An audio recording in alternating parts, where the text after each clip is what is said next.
Hi everyone, this is Samantha from the Dancing Soap Dish. I hope you're well. Today's tutorial is a tribute to the Barbie movie, as if you haven't guessed. Yes, these are my Barbie soaps. I've been seeing lots of other people inspired by the recent Barbie movie. I've seen it, have you? And this is my version. I've done gingham soap bars inspired by Barbie's dress in the movie. And I've also done these inspired by Barbie's dream house. Yeah, I think those ones are cute. And of course, you can't have Barbie soap without Ken and Barbie. What do you think? I think they're pretty cool. Now, I had a request from a subscriber to do a tutorial about stenciling on melt and pour soap. So I picked up these Barbie stencils from AliExpress. I'll put a link in the description. And today I'm going to use them to show you a great stenciling technique for melt and pour soap. So stick around, we're about to get started. Let's go. First off, a shout out to Aussie Soap Supplies for this Barbie pink mica that I picked up from them. It's the perfect shade of pink for everything Barbie.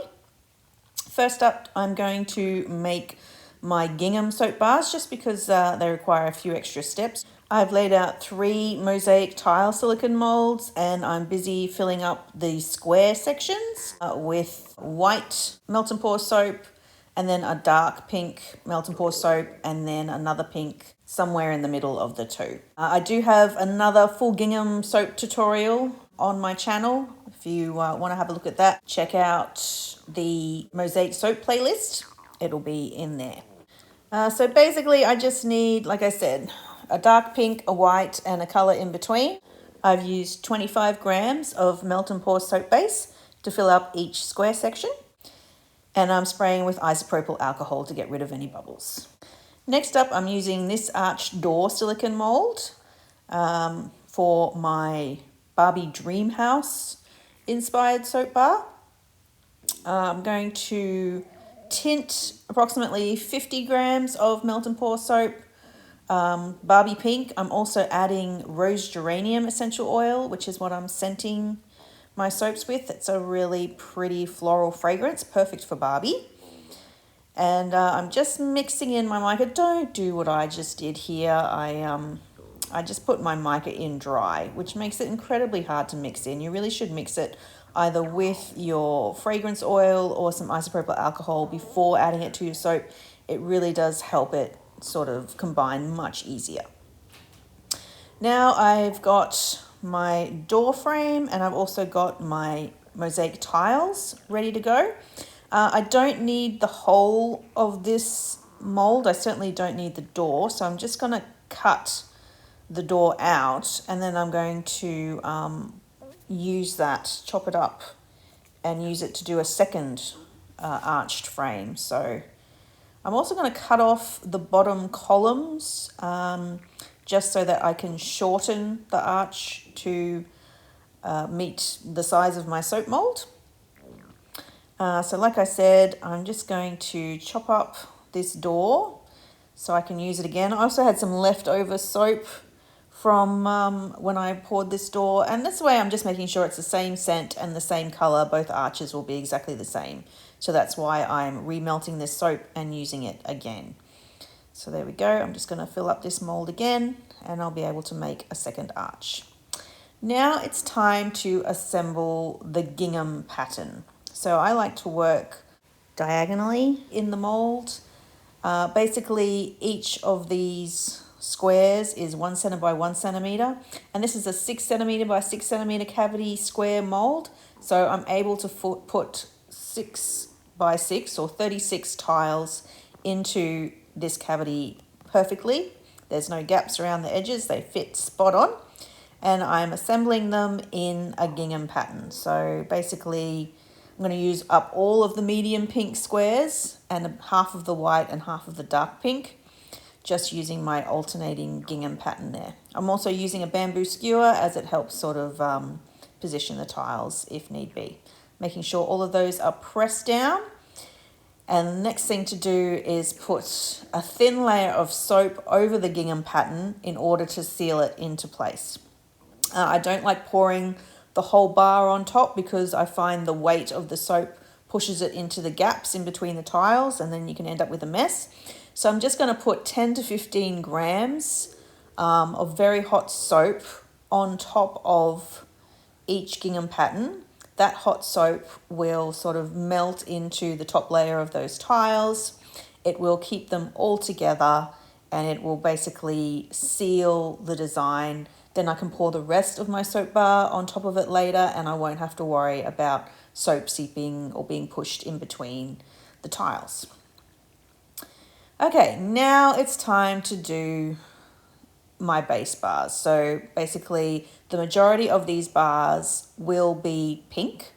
I'm totaling up 40 grams per bar, so I need 240 grams for 6 bars. I've also added a little bit extra for wastage. Here I am mixing my mica with my rose geranium essential oil, like I suggested you do last time. As you can see, it means that it'll mix together much easier. And I've also put my soap mold on a tray on a set of scales so I can weigh out even size soap bars. So here we go. I'm adding my fragrance and my Barbie pink mica. I'm giving that a really, really good stir just to make sure that it's fully incorporated. I've picked it up to make sure that there's none sitting on the bottom. And now that it's ready, I'm going to fill up 40 grams on top of each of my gingham bars. I overfilled that one, but that's okay. If you do happen to overfill, just spoon it back into the pot until you've got the right weight. There we go. And then I'm also going to do 4 40-gram bars to be used as the bases for my stenciling and also my Barbie Dreamhouse arches. So there we go. Just spraying them with alcohol to make sure I get rid of the bubbles. Now it's time to assemble my Barbie Dreamhouse arches. I thought I might be able to use this pretty sort of transom window, but unfortunately, because I'm using the smaller size molds, I really don't have room for it. So I'm going to cut that out too. So all I have is just a plain arch, but that's fine. I think that looks pretty good. There we go. As you can see, I'm sort of cutting on an angle. I'm cutting sort of away underneath the soap, so it doesn't matter if you cut crooked because you can't really see that line. So it's easy to do that just with an X-Acto knife that I've got here. There we go, I don't need that. Again, I'm going to cut off the bottom, the bases of the columns, because I do want to keep these. I think they're a nice sort of flourish, a nice touch. So I'm just cleaning them up a bit here, trimming them down, making sure they're square, because some of them are a little bit wonky. There we go. And once I've done that, I can actually just cut the arches to the height that I need them, and then I can put the bases back on, and you sort of won't even be able to tell that they weren't always that height.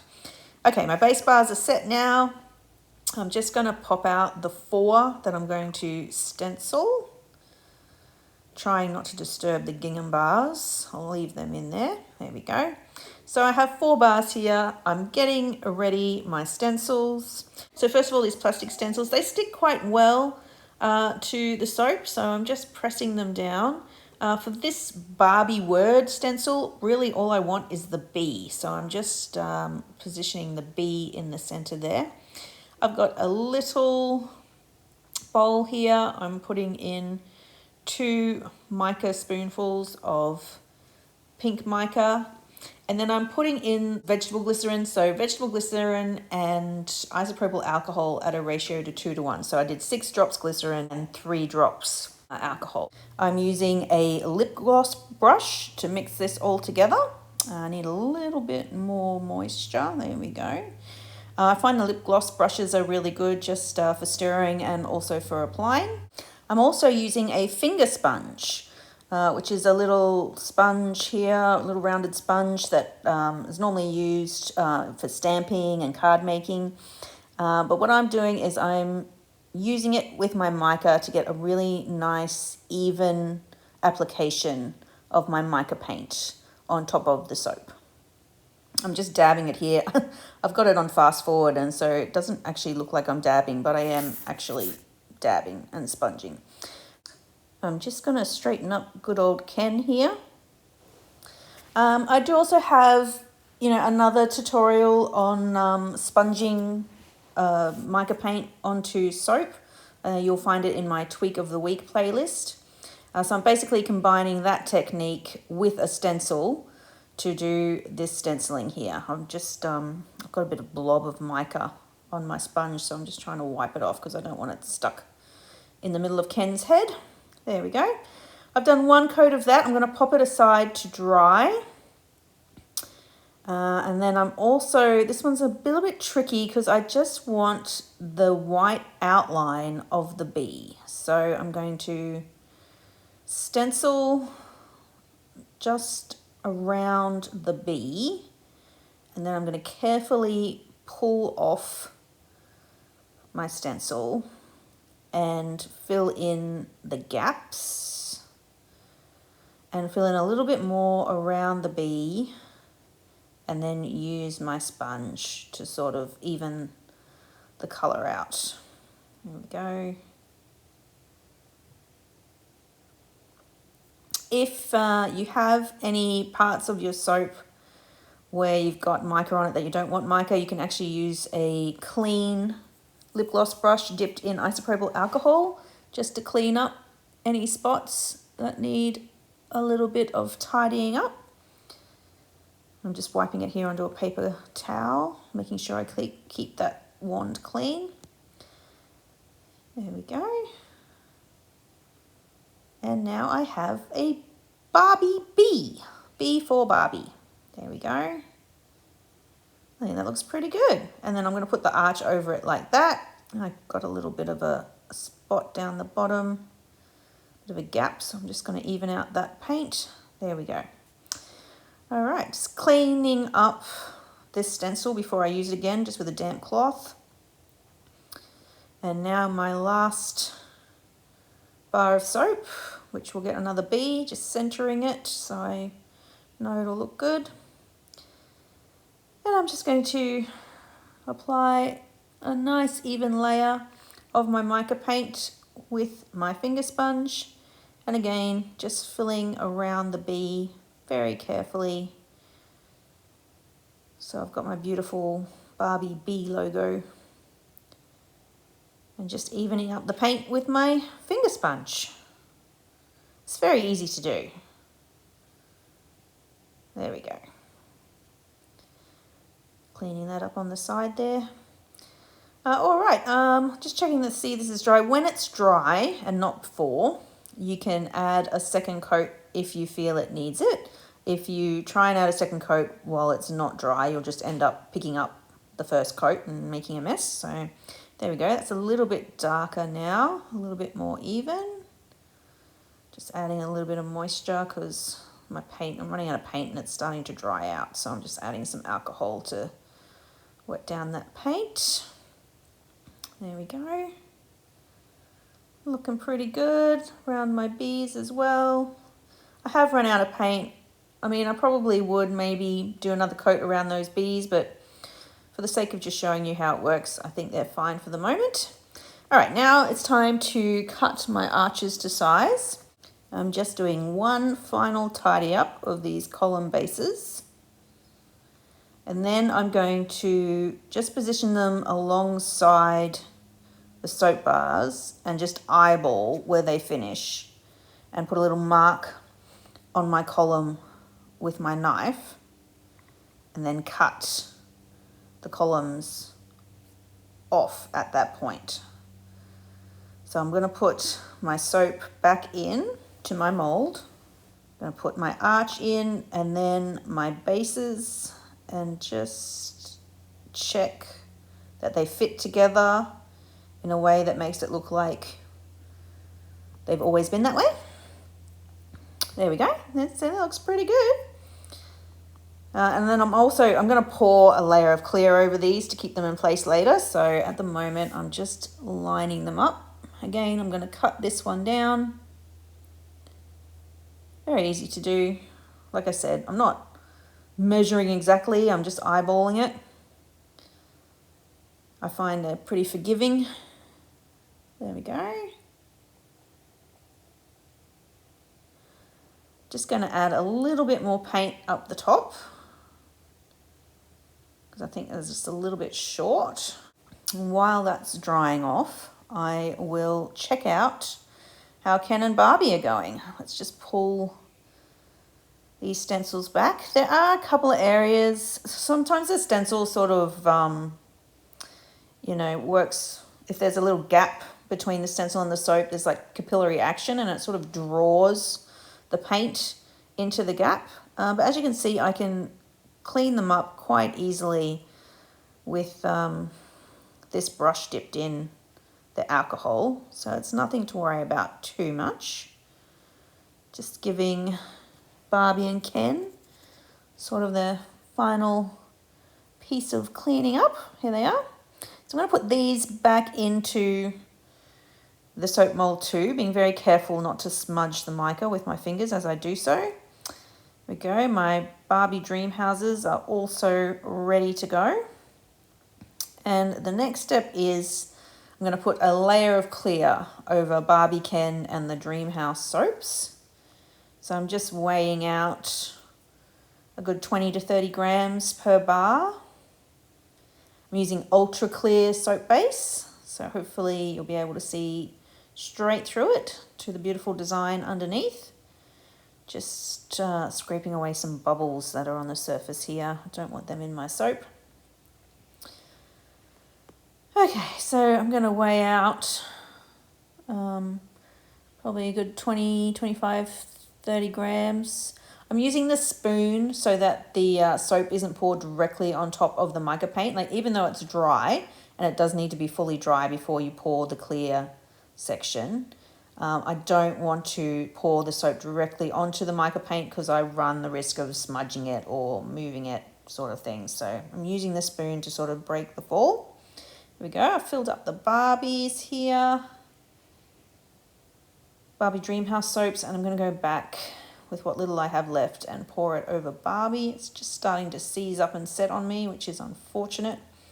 But there we go. I will give it a spray. And it should be okay.